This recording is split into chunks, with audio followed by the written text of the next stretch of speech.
Welcome. Welcome, everyone.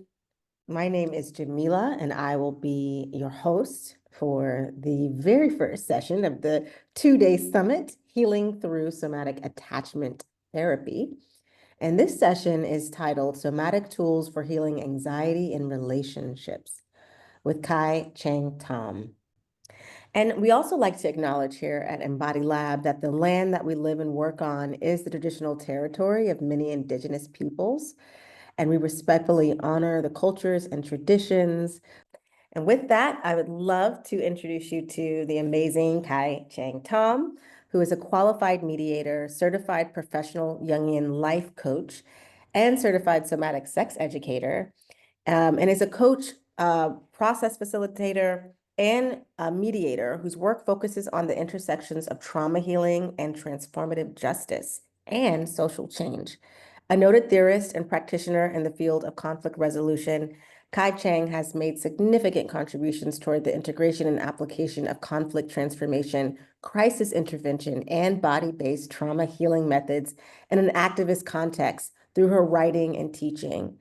Kai Cheng maintains a private practice as a one-on-one somatic coach, consultant, and group facilitator, drawing from extensive professional trainings in a wide variety of healing and wellness disciplines. She's also trained hundreds of embodied and wellness professionals as adjunct faculty with the Institute of for the Study of Somatic Sex Education and a senior teacher at the Embody Lab. And with that, I'd love to turn it over to you, Kai Cheng. Thank you so much for being here. Thanks so much for that wonderful introduction, Jamila, and for holding the space so beautifully. I wonder if I could invite everyone here just to send a round of ASL applause to our tech team, host, and support team. It takes a lot of work to hold the back end of a summit like this one, and there's more sessions going on all day. So sending big gratitude and big love your way. And sending just a lot of love to all of you who are joining us for this summit. I don't know about you all, but it's like relatively early where where I am today, and maybe some of you are getting up early in the morning for this. I really appreciate it. Or maybe some of you are staying up late at night. I appreciate that too. So I'm calling in today from my home in Toronto, which is also called Toronto, which is Treaty 13 territory with the Mississaugas of the Credit River. Um, Toronto means the place in the water where the trees are standing, and it is a part of the dish with one spoon wampum, which is an ancient agreement, between the Haudenosaunee, the Huron-Wendat, and the Anishinaabe peoples, that the land colonially known as the Great Lakes region is meant to be stewarded and shared in the spirit of nonviolence and collaboration for generations to come. Today, Toronto is home to many diverse Indigenous peoples, as well as settlers. I myself am not Indigenous to North America, which is also called Turtle Island, but am a settler of Chinese descent. It's always important for me to make a link between the practice of land acknowledgement, which we do as a small step towards anti-colonial or decolonial practice, to what we are doing, what we are talking about in any given space. And so I will say for me, everything that I do as a practitioner of healing or conflict transformation or somatics is meant to be connected to the work of liberation and justice. To me, this work of healing and transformation is not meant to be kept in a one-on-one space, is not meant to be kept in the space of personal wellness for personal good, although I want the personal good for each one of you. We also need to acknowledge that we live in a system of great injustice that has perpetuated colonization and exploitation against many peoples, particularly Indigenous peoples worldwide, for multiple generations. And so our healing work should be about creating the bodies that we need to bring more justice into this world. That's like a highfalutin statement. I also want to say, like, if you are practitioners or you have access to resources, every time we do a land acknowledgement might be a good time to consider if we are offering those resources at discounted rates or at high accessibility to Indigenous and other oppressed peoples. Does that make sense? Some of you are nodding at me. Okay, that's great. So I'm going to invite folks to share in the chat. what is one way that you try to bring justice into your own life? And if you don't know, no worries. It's just something to consider. Standing up for others in real time, speaking up for those being marginalized or abused, hosting grief somatic space for activists and leftists, owning my mistakes, being kind and compassionate to others, defending the truth of history, centering Black women and gender expansive folks, following my heart, encouraging rest, fight for freedom. Beautiful. There's a lot more coming into the chat. I don't think I'm going to be able to read all these great ideas out loud, but know that they are seen and important. Thank you so much. And I'm going to guide us through a somatic practice. The focus of today's session is somatic tools for healing anxiety in relationships. Just a quick question, by show of hands, has anyone here ever felt anxiety in an interpersonal relationship? Yeah, okay, me too. I think this is the most frequent type of anxiety I experience personally in my own life. Um, so this practice I'm about to take us into is called gratitude practice, and it is in many ways about leaning into our attachment relationship with the world around us. I don't know about you, but when I experience anxiety in my relationships, usually I'm worried about my relationships with one person or about two people or about a group of people. It's easy for me to forget about my relationship to myself and my relationship to land, my relationship to something bigger. But those are the relationships that I need to hold me in a web of connection while whatever is going on in the moment is troubling me. So this practice might support you in that way. It might support you in a different way. You might not like it at all. That's all right. We're in an inquiry together, a somatic exploration. So the invitation is to begin by finding a posture, position, or shape that is just right for you. I'm going to stand up for this, but you can do this practice seated. You might even be able to do it lying down. Go with what works for you. I always like to begin by inviting folks to wiggle, squiggle, or squirm, to stretch or twist in a way that feels good for your body. Don't do things that don't feel good for your body. And then you might take a long breath in and a longer breath out. Hmm. And if you enjoyed that, you might do another one.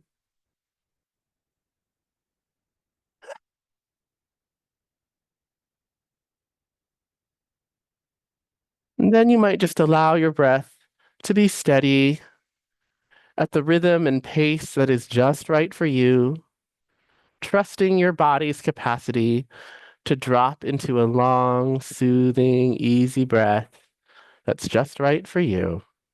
Mhm. To start the practice, we might check in with our center. So, in this lineage of somatics, we locate the center just below the navel, putting my hand right there on my own body. And this spot below the navel is known in many traditional and indigenous medicine traditions as the place where life energy pools. Hmm? You might find your center there. Others like to find it in the heart space. Again, allow your intuition to guide you, knowing that your body is your body and no one else's. In your center, I invite you to locate what you care about, noticing what matters to you most as your breath comes in and out, expanding and contracting. Let it massage what's there, massage what matters. Letting yourself tap into the flow of aliveness. the felt sense of being here. And then if you like, you might extend upward. You can do that with your wrists, palms, fingers, hands, arms, elbows. You could do it with your gaze. You can do it energetically. Find your pathway to the skyward direction. And as you open to the direction of the sky, I invite you to notice something you're grateful for that comes from the sky. Notice a gift or gifts that come from the sky. I'm going to name a few: stars, sunlight, life-giving rain, birds in flight, the cosmos. Some of us locate God or gods in the upward direction.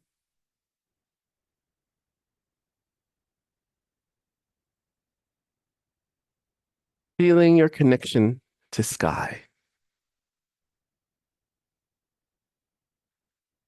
And then extending in the earthward direction. You can do that again with wrists, palms, fingertips. You might do it with gaze. If you want to bend down and bring your forehead to the earth in child's pose, balasana, you could do that as well. I'm going to stay standing because I've got a headset attached to me. Notice any gifts that come to you from the earth direction. Notice what you're grateful for that comes from the earth. And I'm going to name a few that are true for me: silt and soil, mycelium mushrooms, the fungi network, all the living plants and animals, nutrition and nourishment, food, rocks and crystals, jewels and gems, mixed mineral ores. And some of us locate God or gods in the earthward direction as well.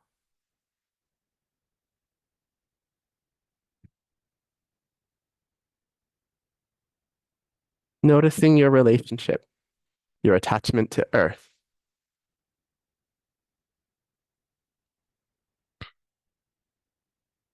And then extending in the outward direction.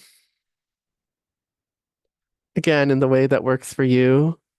Noticing through your edges what you're grateful for in the web of relationships of all living things. People that you are grateful for, human or non-human, the gifts that come from community. And you might name to yourself some people, human or non-human, that you're grateful for. I'll name a few that come for me.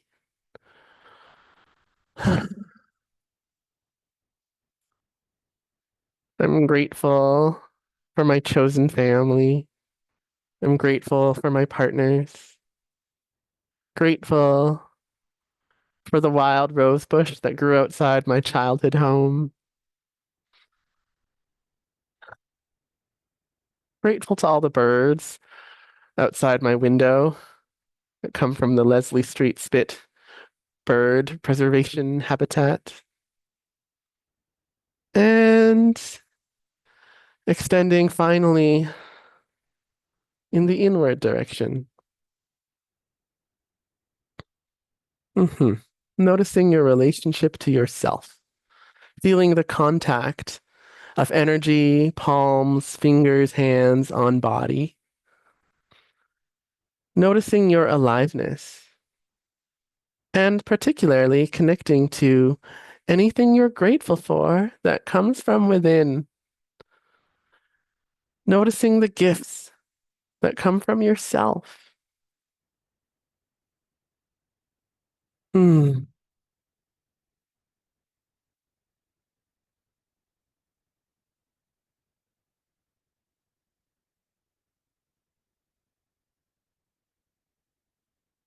Let yourself notice this one. And if this direction feels any different from the others,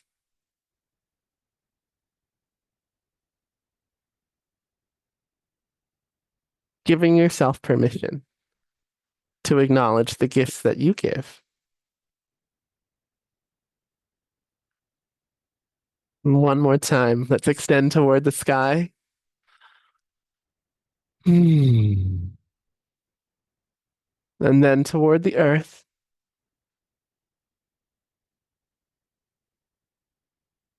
Out to the web.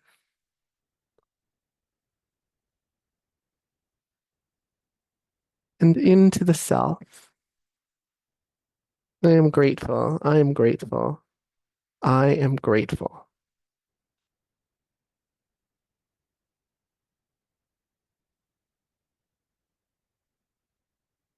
One more breath here. And when you're ready, gently reorienting to our shared online space. You might give yourself another gentle stretch or twist, maybe more self-touch. You might orient to a friendly face on the screen. Hi, folks. I see some old friends and some new ones here today.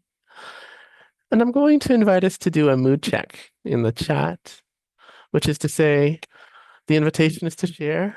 What do you notice inside yourself having done this gratitude practice? And I'll put that into the chat. I see a share that says yumminess, radiance, warmth, peaceful,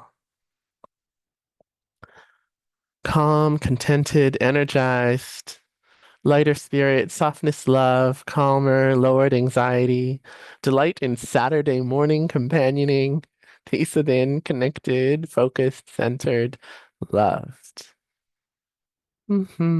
Beautiful. Many more shares that I'm not going to be able to get to them all, but they're seen. Know that your contributions are a gift to this space. Hmm. Ah, okay, I'm going to close the chat temporarily. Thank you so much, everyone. And I'm going to orient us to our content for the day. Okay, somatic tools for healing anxiety in relationships.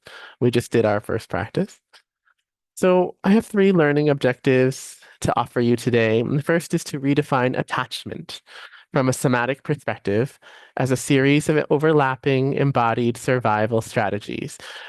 Maybe by show of hands, who here has heard the word attachment before in a psychological sense? Okay, yeah, it's getting very popular out there, which is a good thing. Anyone here come across the term relationship anxiety or attachment anxiety before? Yeah, okay. So if you have heard of it, we're going to be redefining it in a very particular way. And if you haven't heard of it before, no worries. We'll go at an intro level. Um, the second learning objective is to practice tools for immediate relief from the somatic symptom of anxiety. So we just did that, gratitude practice. Maybe some of you felt soothed, held, anchored, or grounded by that practice.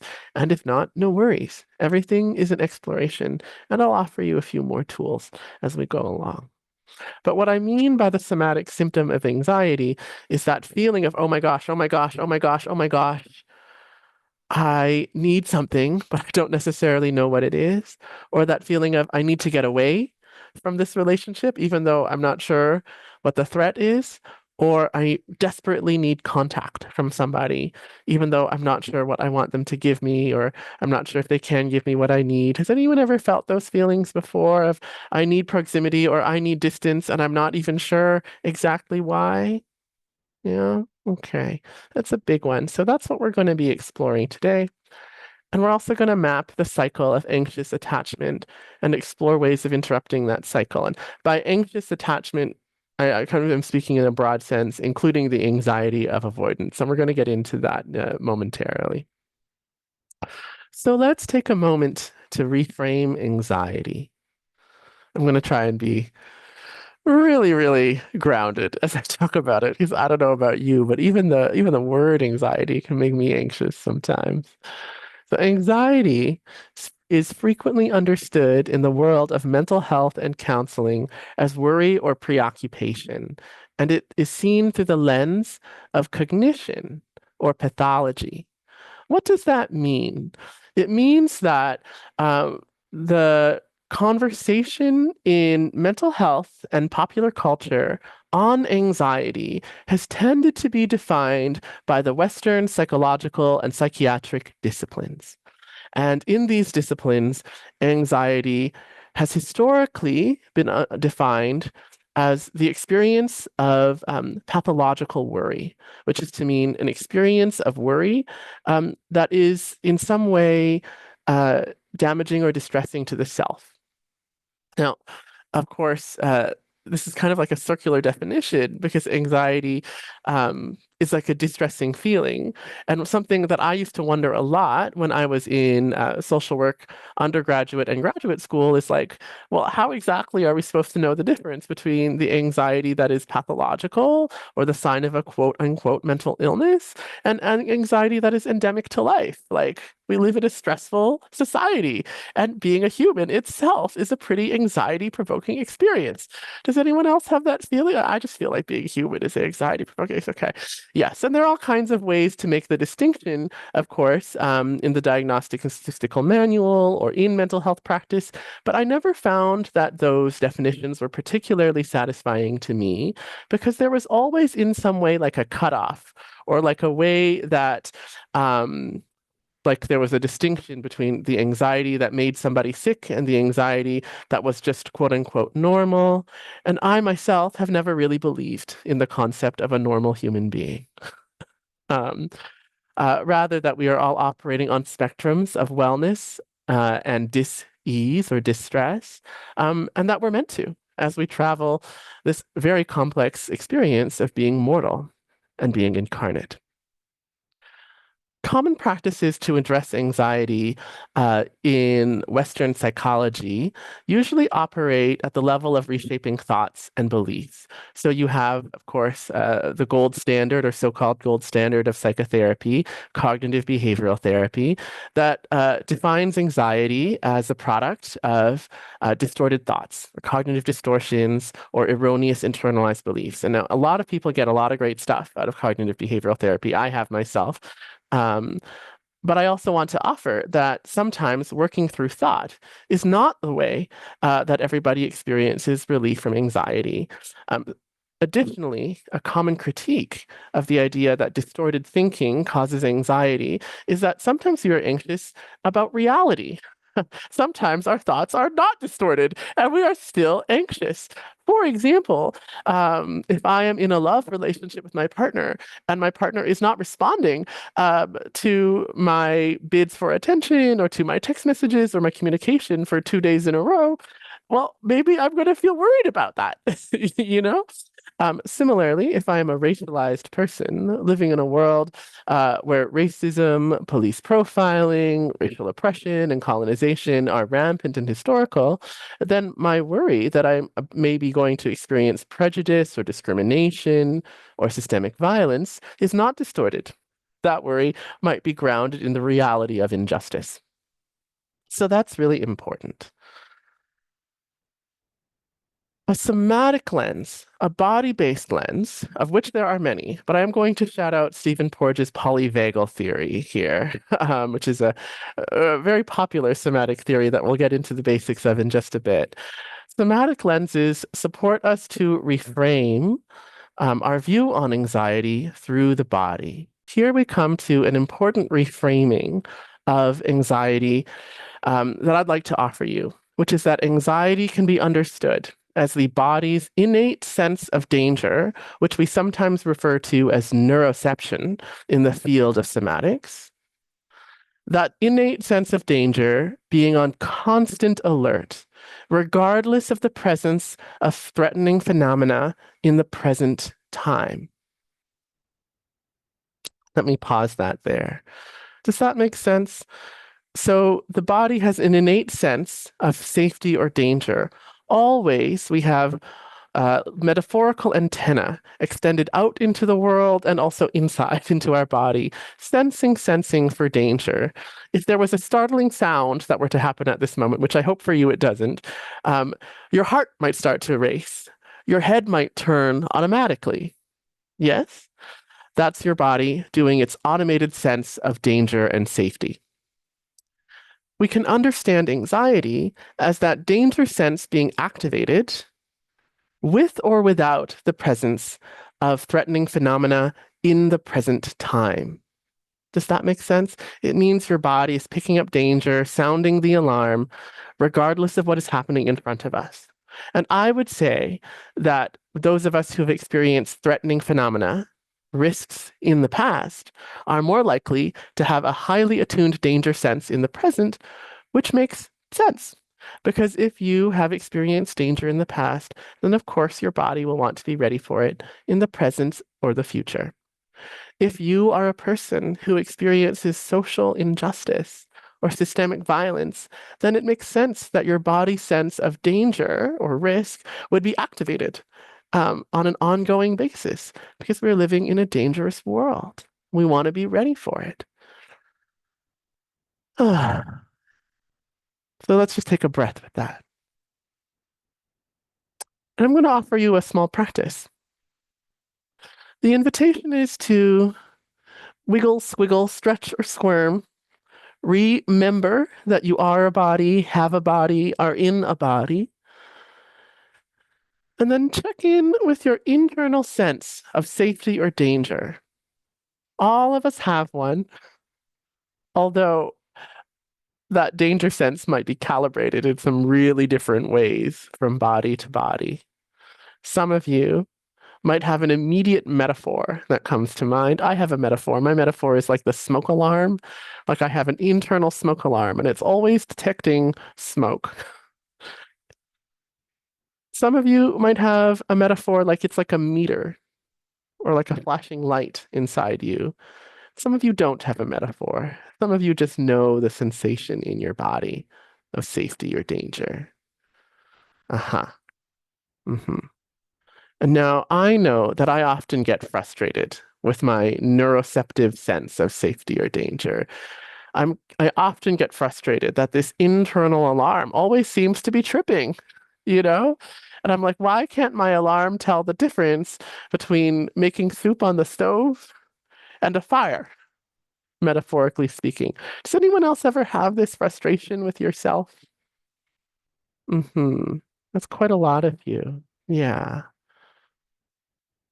Okay, so let's do an experiment. I'm going to turn on the chat for this. Actually, yeah, I will turn on the chat for this. So, let's check in with our danger sense. And then let's use our thoughts and just tell our danger sense, you're safe. Don't worry. You're safe. Stop worrying. I'm safe right now. Uh-huh. And let's see what happens in the, just share what happens in the chat if you're open to it. I see an immediate, I don't believe you. Okay. Increased anxiety, nothing, literal laughter, nothing. Uh-huh. Okay. Yeah. Hmm.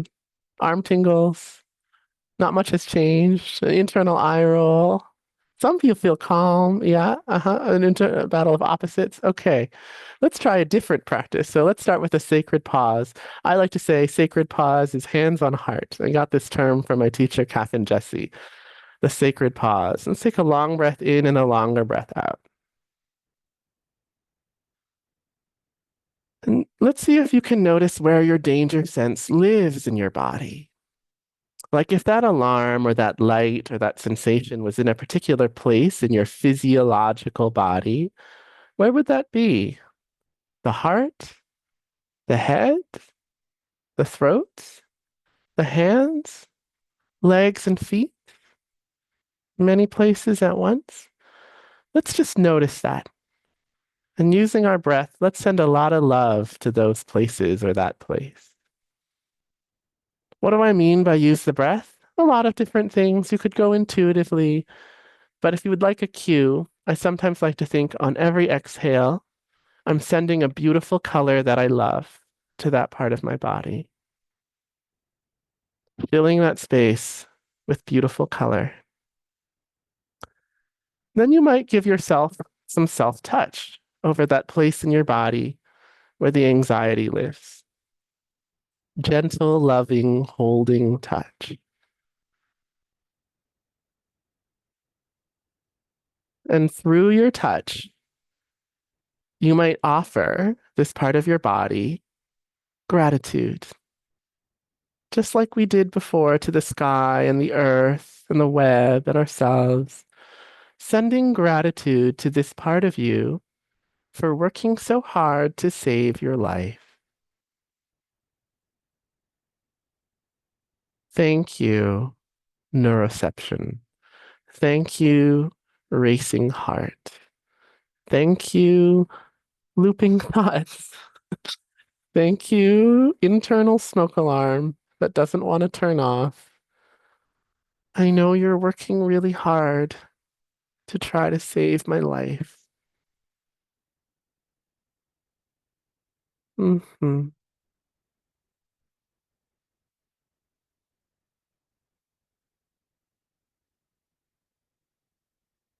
And if you're open to it, sharing in the chat. What happens when we approach anxiety or worry in that way? Calming, tears of compassion, softening, it's soothing, relief, warmth, softening and connection to myself, melting, relax, acceptance, validating, sadness, tears and love, softening.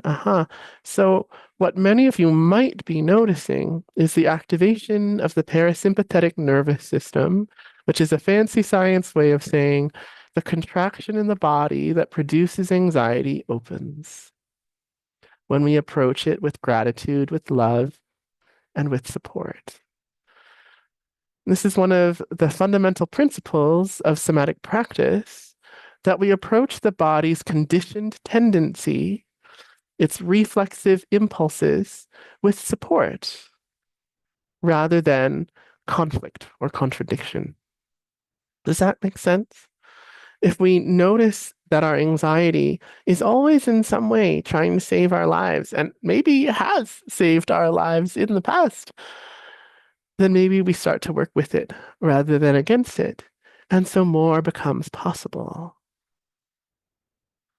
I'm gonna turn off the chat for now and go back to slides. Yeah. So there are a lot of different possible body-based interventions for anxiety. We did a few. Um, Awareness-based practices are about noticing, potentially naming sensations in the body. Metaphor and image can be particularly helpful for those of us who struggle sometimes to access sensation. I am a person who struggles to access sensation sometimes. Metaphor, image, and symbol can be a really beautiful bridge to sensation. So if we're talking about anxiety, we might call it the alarm, the light, the siren, right? Whatever it is. Sometimes I have clients who like to give their anxiety an animal form. It's a rabbit. It's a running horse, right? It's a roaring tiger. Whatever it is for you, awareness helps us by bringing the unconscious to the conscious realm. And in making something conscious, we get to know it and becomes less frightening. Or so goes the theory. Movement practice is often also helpful. We did a little bit of movement in our opening practice, but we'll do a little bit more before the day is done. Breath and sound are also really powerful tools for intervening with anxiety, as is touch. So we did some self-touch practice today. Interpersonal touch can also be really helpful when done in a safe and consenting environment. Yeah. Does anyone here feel like getting a hug or a hand on your back can be really soothing if it's from a person you love? Yeah. Does anyone feel like, no, I prefer not to be touched, thank you, when I'm feeling anxious? Yeah, that's my mother. Um, we're all different in that way, and that's just right. No somatic intervention is going to work for every single person in the same way, and it's particularly true of touch. Spirit and land practices are also very powerful. We did a lot of connecting with spirit and land in our opening practice. So before we move on, I'm going to invite us to do a small sound practice, just so that you have the tool under your belt, so to speak, before we go into attachment and anxiety in the context of relationship. Okay? So if you're open to it, I'm going to invite you to make some sounds with me. It sometimes is helpful to like close the door and know that you're in a private space if that's possible for you.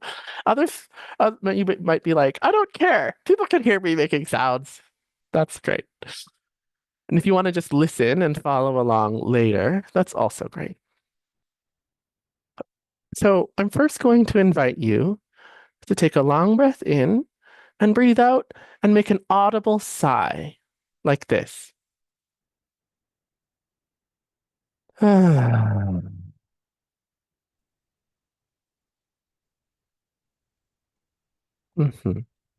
Maybe do that one more time if you liked it. Mhm. Let's do another one. This time, the invitation is to take a breath in and make a humming sound like this.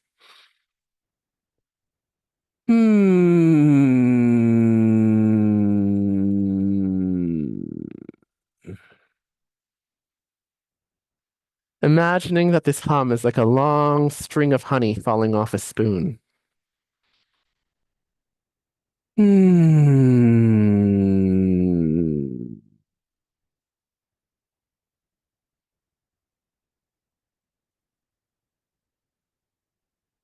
Yeah, let's do one more. This time, let's go with a syllable sound. The sound of O, like this. Oh.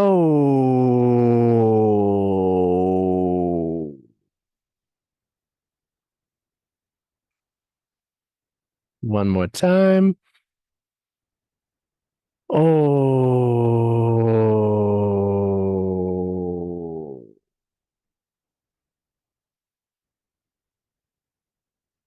Hmm. And sharing in the chat if you like. What did you notice about making sound? And which was your favorite? Happiness on the O. O was popular. Someone likes humming best. The sounds resonated in chest. I love a dramatic long sigh. My inner child loves this. It feels good and like a release. I love humming and sighing, but I've never done O before, so that was nice. Aha, oh, because I accidentally whistle. Great.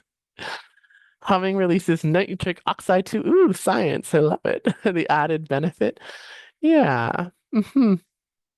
So this practice of sounding can be done in many different ways. And those of you who are yoga practitioners might know a lot of different ways to sound. There are other traditions that do this too. But what we are doing with our sounds is we are stimulating the complex of nerves that moves through the front part of the body. Some of you will be familiar, of course, with the fact that humming or buzzing stimulates the vagus nerve in the front of the body, which is a nerve that a long wandering nerve that goes through much of the body and connects many of the major organs. And when we stimulate it in this way, we stimulate the parasympathetic effect of the vagal complex, which slows down the heart. Isn't that interesting? So, this is a body-based tool for anxiety. It's also a body-based tool for connecting with spirit, with self, with aliveness. Resma Menakem, who's a somatic practitioner and anti-racist activist, likes to call the vagal nerve, the vagus nerve, the soul nerve. Because when we intentionally practice with it, we make contact with our aliveness. which is an ancient capacity that many meditation teachers and lineages have known for a long time. Has anyone here ever practiced with mantra? Lam vam ram yam ham om om? Yeah, it's the same thing in many ways. Okay, beautiful. I'm going to close the chat for now. So, over to anxiety and relationship.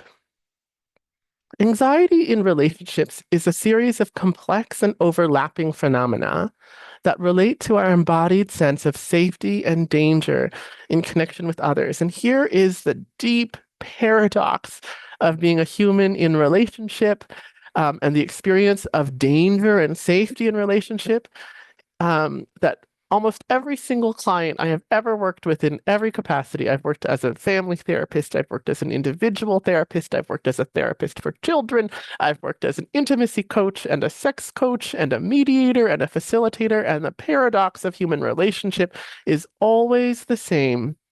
It is that as mammalian beings, we long for closeness, and our body experiences proximity and contact with other humans, and also often other mammals, as deeply safe, the best kind of safety and satisfaction.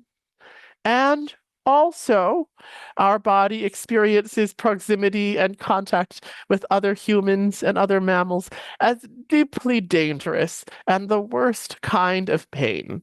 Yes? Does that make intuitive sense for anybody? Lots of you are nodding at me. Yeah, yeah.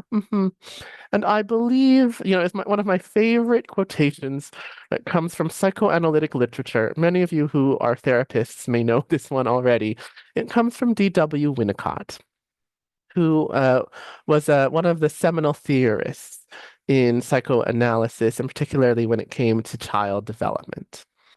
And he writes that it is joy to be hidden and a disaster not to be found. Oh, I love that. I love that so much. It is joy to be hidden and a disaster not to be found. I often think I'm going to get that tattooed on myself. What does Winnicott mean by this? I'm guessing that a lot of you are already having memory or content come up around it, but for those who might still be feeling unclear, it refers to the sense that we need other human beings. We need to be found, deeply seen, not only in physical presence with other human beings, but attuned to, known on an emotional, psychological, psychospiritual level. We need that. And also, there is always the risk that when we are in intimate contact with other human beings, intimate in the broad sense, that they might miss us. They might not see us. They might misunderstand us. They might reject us. They might abandon us. And so we're trapped in the catch-22 of it's safest to be with other human beings, and it is most dangerous to be with other human beings. Or maybe just raise your hand if you know what I am talking about. Yeah, okay. And so that is the relational anxiety. And that's really difficult. All worry, all anxiety is difficult. But my sense is that there is a particular paradox in relational anxiety because if we are anxious about, I don't know, spiders, I could try to create an environment where I never see spiders. And personally, I might be happy to only have spiders in the realm of fiction and theory in my life. I'm sure they're great over there, some other places. But human beings, I can't necessarily cultivate a life for myself where I could imagine only having human beings in theory. I would long for them. I would miss them. I'd want them in practice. Yeah. Not that, I will say there are points in my life where I have tried to cultivate a life where I only have other human beings in theory. Anyone else?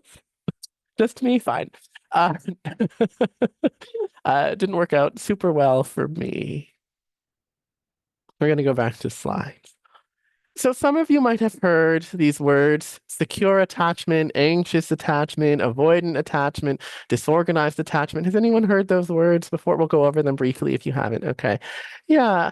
And that's great. I really love attachment theory. I think it's helpful in many ways. And I do want to say that regardless of what attachment style we lean towards, whatever patterning is most reflexive to us, we are all grappling with the deep existential question of being a human, which is that we need other humans and fear them on the psychobiological level, which is to say that even if in our brains, our beautiful brains, we know that we want to be with others, the body is probably doing a lot of danger detecting.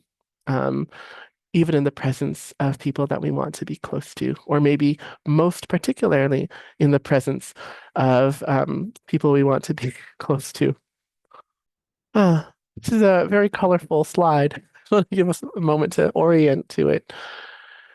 Something I want to offer for those of you who are already familiar with attachment theory as like a potential challenge, and something I want to offer as a foundation to those of you who are new to attachment theory, is that this idea of human attachment, which is a theory that each one of us develops a particular way of relating to other human beings that is patterned or conditioned in the categories of anxious, avoidant, disorganized, or secure, that is a very human-centric model of relating. Um, and although, of course, humans have a particular impact on us, there are attachments that we form to other things, to all of life. A wisdom that is embedded in many indigenous traditions worldwide.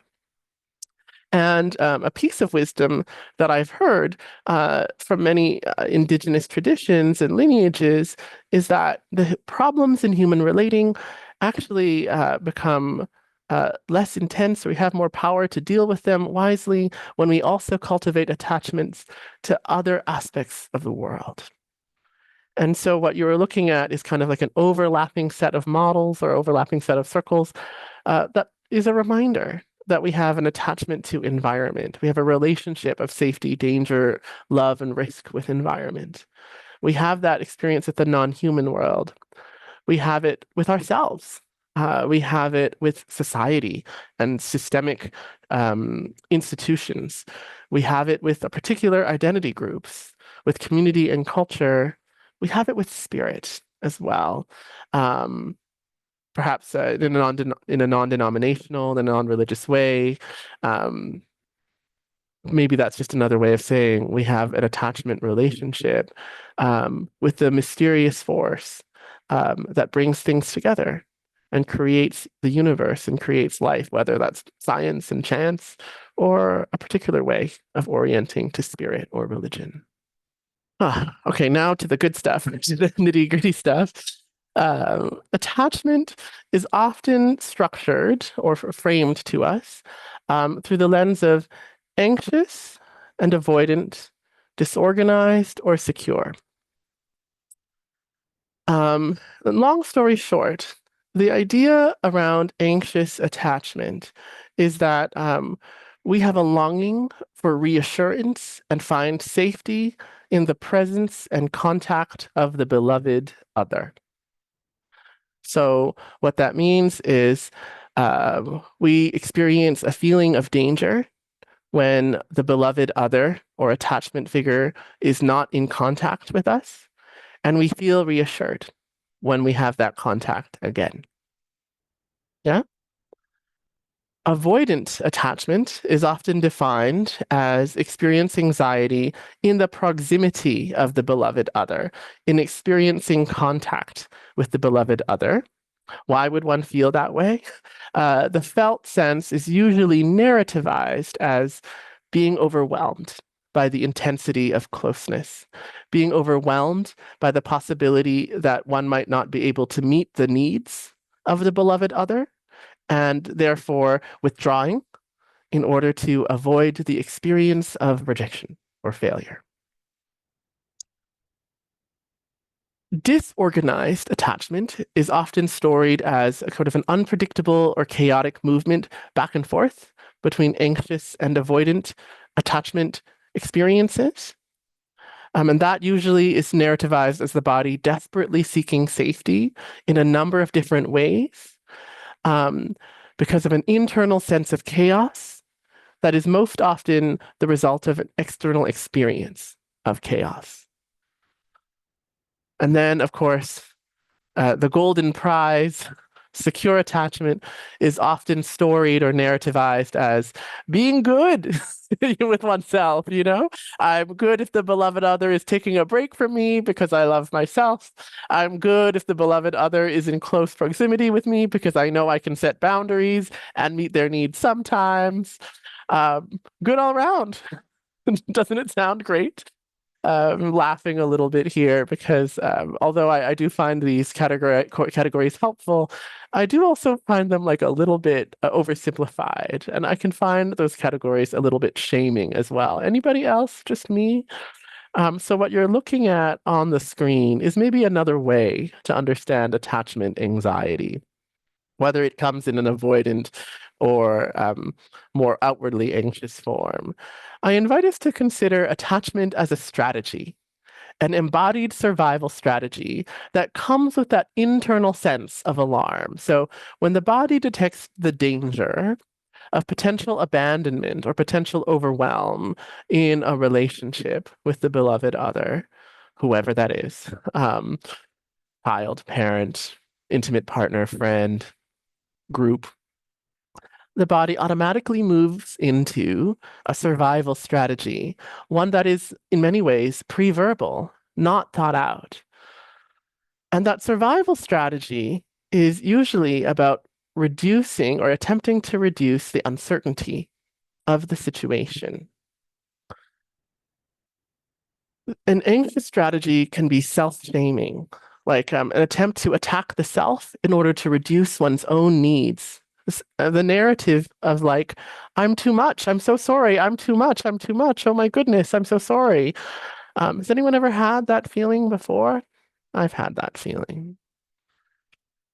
One can also have kind of an anxious and critical experience, like, why can't you just give me this thing? I just have some needs. Why can't you ever meet my needs? And that's about attacking the someone's already raising their hand. Yes. Me too. I could do that too. Um, an avoidance strategy can be about withdrawing, like, oh, I just can't do this. I'm overwhelmed. I need to be alone. And this is usually because the body feels most safe in the space of being alone. If the other isn't nearby, I can't do anything wrong. Mhm. But one can also be in an avoidant and attacking strategy, or more of like a fight-based strategy. Like, you are so much. Like, why are you always asking for stuff? Why can't you reassure yourself? I'm not responsible. Has anyone ever felt that inside themselves before? Yeah, yeah. And I mean, um, sometimes this can come out even when the environment or when the request is ostensibly superficial or ostensibly light. Yeah. Someone says, I love you. Someone says, I think you're beautiful. And the feeling is, are you asking me to tell you that I love you too? Are you asking me to tell you that you're beautiful as well?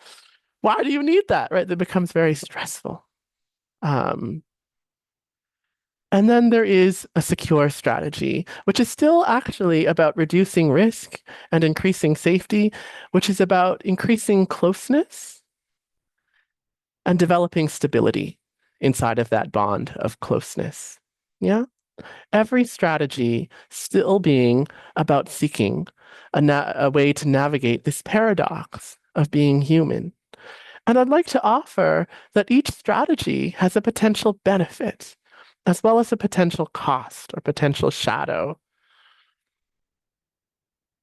When we are anxious and self-shaming, we are potentially also just reflecting that somebody has an impact on us, that there might be actual truth there.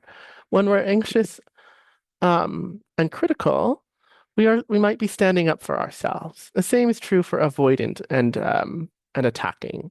Avoidant and withdrawing is about the wisdom of withdrawing oneself from an overwhelming situation. And the wisdom of a secure style or secure strategy is about trying to make the balance of honoring one's own needs and boundaries while honoring the others. And I'd like to offer as well that this if, the prized golden secure attachment that all of us are trying to get to, or that we're advised to get to, might have some drawbacks to it as well, or might have some shadows to it. And I'm curious if anybody might like to put into the chat, what's your sense of what the shadows of of a secure attachment strategy might be? Uh-huh, naivete. Uh-huh. Hyper independence. Mm-hmm. Mm-hmm. Surrender, a lack of self-awareness, isolation, a lack of compassion, dismissing valid needs, superiority, might feel like distance to an anxious attachment strategy. Uh-huh. Yeah. It's not always the right thing for a particular context. And so my reframing for you of attachment style is maybe not that some people are secure and they're the best healed ones, and the rest of us are insecure and need to work on ourselves. But we are all navigating this terrible paradox of being human, which is also a delightful miracle that we get to be in relationship with one another and that we want to work with, not against, that felt sense of safety and danger, risk and reward inside of ourselves. Each of us can be anxious or avoidant, self-attacking or attacking other or secure, depending on the context. And each part of ourselves has a wisdom to it that we want to make a part of our inner council of decision making. Yeah? Okay. Hmm. I'm going to invite us to wiggle, squiggle, squirm, or shake. And I'm going to extend this one. You might wiggle like a worm. Let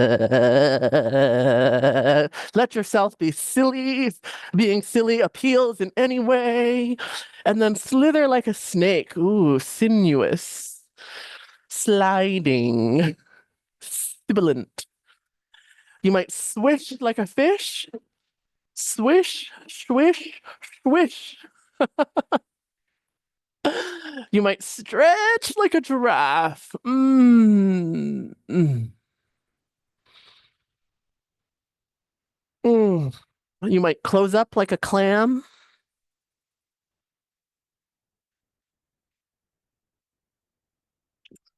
You might stretch like a starfish. Oh, and maybe closing up like a clam again and expanding like a starfish again. You might become an octopus and swirl your big tentacles. We might love like an octopus with a really hard hug. Maybe we want to love more like a jellyfish, kind of like chill, calm. Hmm. Maybe we want to attach like a dolphin and be playful. We might want to come back to that clam still closed, but knowing you can open.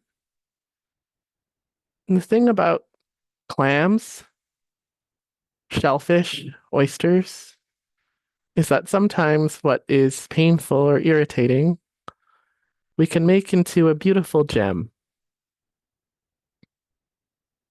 coating it with internal secretions, making layer upon layer until what once felt painful is beautiful,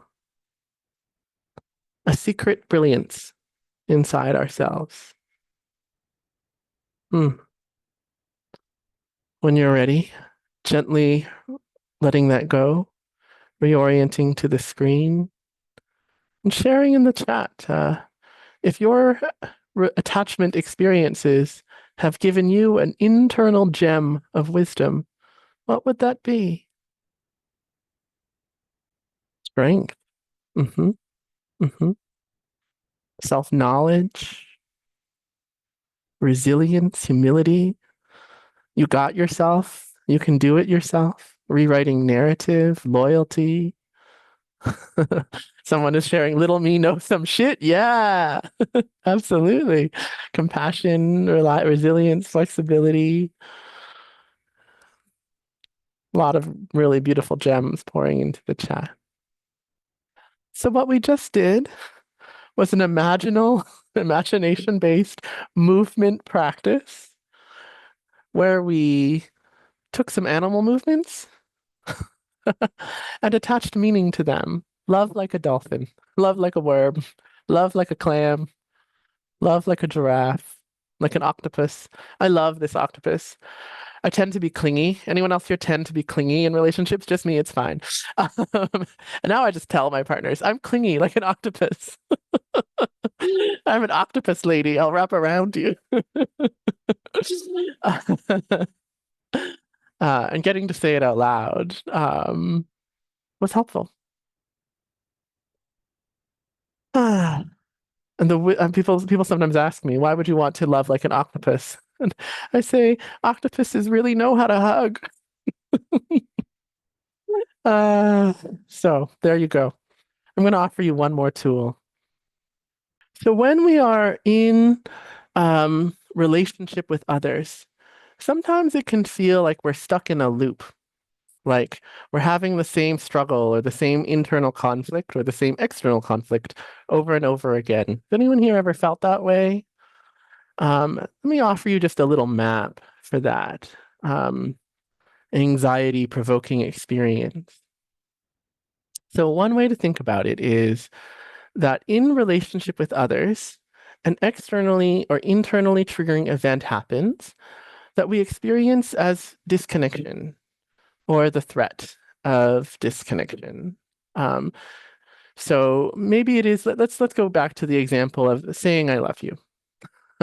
Let's say that I say I love you to a beloved other, but my beloved other experiences that as triggering, like overwhelming, like, uh-oh, that's pressure. She said I love you. Now I have to say I love you back. And if I don't say it back, then she'll be upset with me. And right? Oh, that's the trigger. And that is accompanied with overwhelming sensation, the experience of sensations of unsafety in the body. So maybe my beloved other is having their internal smoke alarm go off, go off, go off, go off, go off. What's this thing about saying I love you? Oh my gosh, right? All of that. And my beloved other might engage in safety-seeking strategies that are reflexive. They're not even thinking about it. It's just happening. They withdraw from me. And that disconnects them from the relational dynamic. And it also causes me to feel their anxiety. And I'm giving the example of someone who is kind of having an avoidant strategy come out of them because we don't often focus on that internal experience of the avoidant strategy so much. But that too is actually an anxiety experience. They're anxious and so they withdraw.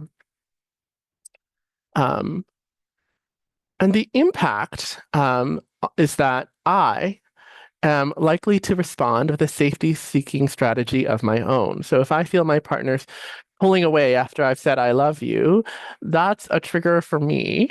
And I start to get the overwhelming sensation of unsafety, like, oh my gosh, I've just said something and they're not responding. They don't really care about me. And now they're not even answering my texts and phone calls. And so I engage in safety seeking, which might be, for me, honestly, it's probably a combination of trying to make myself small and not have needs, or texting 10 times in a row. Anyone ever do that one? Just me? That's fine. Um, just kidding. It's lots of you. Yeah. So, and then the cycle continues because, of course, if I text a bunch of times in a row, then my beloved other is going to experience that as overwhelming and be triggered and have more overwhelming sensations, and so on. Then again, if I suppress myself and I don't do anything, that actually my partner probably will still detect that on a somatic level. And I think this is often the tricky piece about that anxious avoidant push-pull, is that when the person who is more longing, more moving forward is trying to suppress themselves, it actually is still detectable in most cases. Have you ever noticed that? Have you ever tried intentionally to not be clingy or to not be anxious, but then it turned out the other person was like, no, it was just kind of like you were like a soda can and I could hear the bubbles underneath. Like, yeah, that's how it goes. This is an attachment cycle, and here's what I would offer is there's a lot of different interventions we can try. And a lot of the more cognitively oriented interventions will try to interrupt the cycle at the level of the trigger. Like, let's change the way we experience this trigger so that um, we aren't reacting in those ways. And what I would offer is maybe we want to intervene instead at the level of sensation. Because the trigger is happened, it's going to happen. So instead, what we might do is engage here in the place where we feel that alarm ringing in the body, as we have been doing all this morning so far. First, turning inward and getting curious about what does that internal sense of danger or risk need to be held. And that doesn't just have to be like a me thing, like, oh, I'm going to hold and soothe myself, although that's good. But how could other beloved others step in? How could the land help hold and support me? How could the sky do that? If I believe in spirit or greater source, how might spirit help me hold my longing for belonging? Yeah. If resource comes from outside of the dyad relationship, I suspect that there's a lot more that becomes possible. How do we connect to that resource? Well, we might just ask for help from other people, therapists, counselors, coaches, etc. But maybe also we're changing our orientation, using somatic practice, as we have been doing, to open the channel of connection to other relationships. So that the dyad relationship is not like a single strand that holds all of our needs and longings and fears, but we are living in a web that's much bigger and more resilient that way. Okay. So I'm gonna wrap it up here. Thanks so much for spending this time with me. I'm going to try to answer a couple questions and then I'll let you go. In the chat, well, Jamila, would you help me with questions?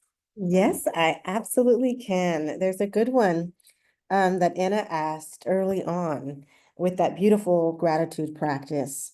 And it said, what if I am not able to feel gratitude even if I try really hard? Oh, yeah, I love that. Such a good question. Sometimes the feeling of grateful just doesn't come, eh? Me too. Here's the thing, gratitude can be a practice beyond a feeling, much like love can be a practice beyond a feeling. So if we are practicing gratitude, it's a little bit like fake it till you make it. But the truth is, we can extend toward the sky and know that the rain gives life. We can know that the sun gives life. And even if the feeling isn't there, the practice of opening physically, saying the words, or the ritual practice of doing that, still counts, actually, still has an impact on our nervous system potentially.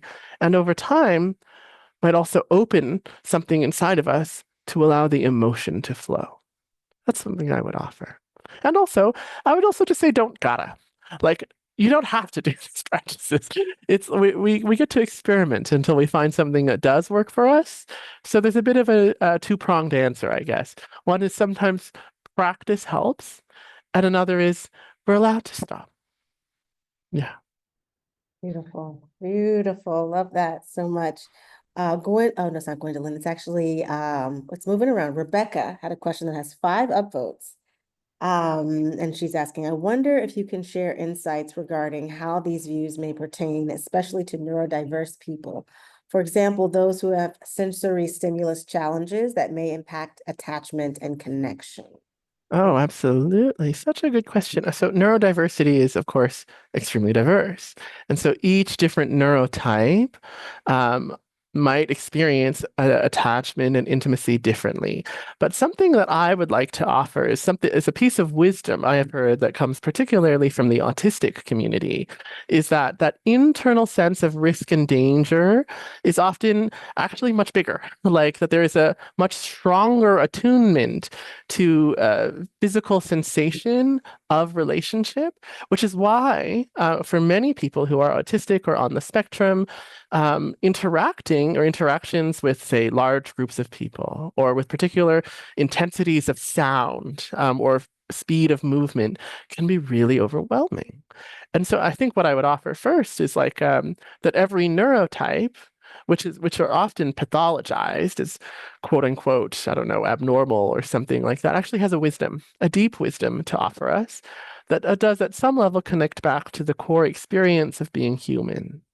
Um, that all boils down to neurodiverse people deserve holding space and attunement as much as the rest of us do, um, and that we want to access the wisdom of what their bodies are already saying um, about what is needed.